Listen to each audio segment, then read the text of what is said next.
Welcome back, friends. Today we'll be discussing some very common myths or lies, if you will, in the colored pencil art community. Remember to stick and stay because you may have heard and are probably living by these myths, which may in turn be hindering your growth, hence making it difficult to improve upon your colored pencil art. As always, let's get right into it. Now, the first thing I want to talk about is the perception that you need expensive colored pencils in order to make realistic looking drawings. Now, this is simply not true, and I'll be demonstrating why using the very cheap and popular Crayola colored pencils. You may have seen this video in my previous posts, but in case you haven't, I'll be putting a link in the description so you can check out the full video. Basically, I drew the left side of this portrait with the expensive Caran d'Ache pencils, and the right side, the side you can see me do now, with Crayola pencils. And in just a few strokes, I was already matching the skin tone on the left with the Crayola pencils. Yes, the more expensive pencils do make things a little easier, but an experienced artist can make do with even the cheapest pencils. It's usually about skill and practice rather than just the pencils. With practice, you can still make realistic artworks even with the cheapest pencils. I did the same thing for this tulip flower drawing, where I did the right side with expensive pencils and the left with pencils even cheaper than the Crayola. Also, I made this entire realistic eye drawing from start to finish using just Crayola pencils. Again, the links to all these videos will be in the description. So yeah, while the more expensive pencils will make things a little easier, that does not rule out the possibility of being able to make realistic artworks with cheaper colored pencils.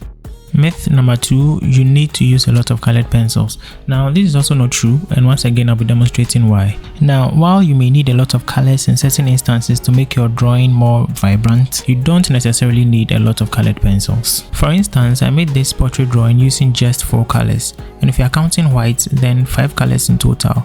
That's less than half of the amount of colors that the smallest colored pencil sets usually come in. You can mix any color in the world with just these 5 colors, and once again I have an entire video on that which you can check out. In fact, in most cases, the least amount of colors used, the better, because then you don't get all confused about what color you should use, especially when you use those giant sets of colored pencils that have about 5 colors all looking the same. Like I said, with only 5 colors, I made an entire portrait from start to finish, and it's probably one of my favorite portraits too. Let me know in the comment section if you know who the subject of this drawing is. We are on myth number 3, and that's mistakes made with colored pencils are permanent. When I first started out with colored pencils, I also had the same perception, but I'll show you why it's wrong. Let's assume you are drawing and you mistakenly introduce a color that's not supposed to be part of your drawing. Or maybe you were dragging a couple of colors along and some accidentally found their way onto and made some ugly marks on your drawing. Now, I'm intentionally introducing the white color here. Let's assume that's the color you accidentally got onto your drawing and you want it out. How do you do that? The simple answer is layering. Now, all you need to do is to use the color that was supposed to be in the position of the wrong one to gently layer over the mistake. In this case, the color here is supposed to be red, so I used the red colored pencil. Sometimes it's more than just one color, but the principle remains the same. Just gently layer the colors in the region of the wrongfully introduced color, first starting with very little pressure and gradually increasing it as you do more layers, and in a few strokes you'll be astonished how the wrong color disappears into thin air. So yes, believe it or not, mistakes made with colored pencils can actually be corrected. Myth number 4, colored pencils are for kids. Now, this is a very common one, but once again, this could not be further from the truth. Yes, we normally associate colored pencil art to children, but obviously, 5-year-old can make any of the realistic drawings I've shown you so far in this video. Just like any medium of art, colored pencil is also a medium which requires practice to master. It's not much different from the ordinary graphite pencil, just with color. And I've seen people put up amazing art made with colored pencils in art museums. So indeed, it's not for kids alone. Most professional colored pencil made these days are not even made with kids in mind. They are labeled as professional artist quality.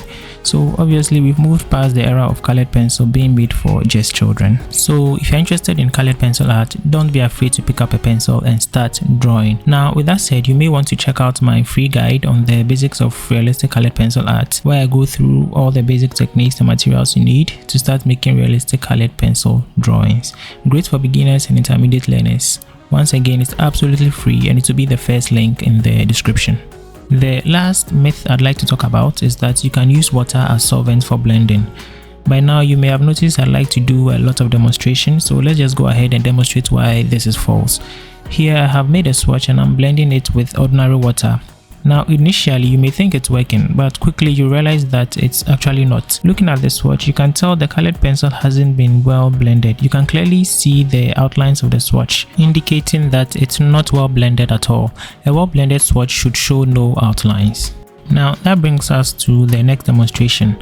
Here I'll be using a solvent with a turpentine base, and you can clearly tell immediately how the solvent quickly breaks down the pigment of the pencil and spreads it smoothly onto the paper.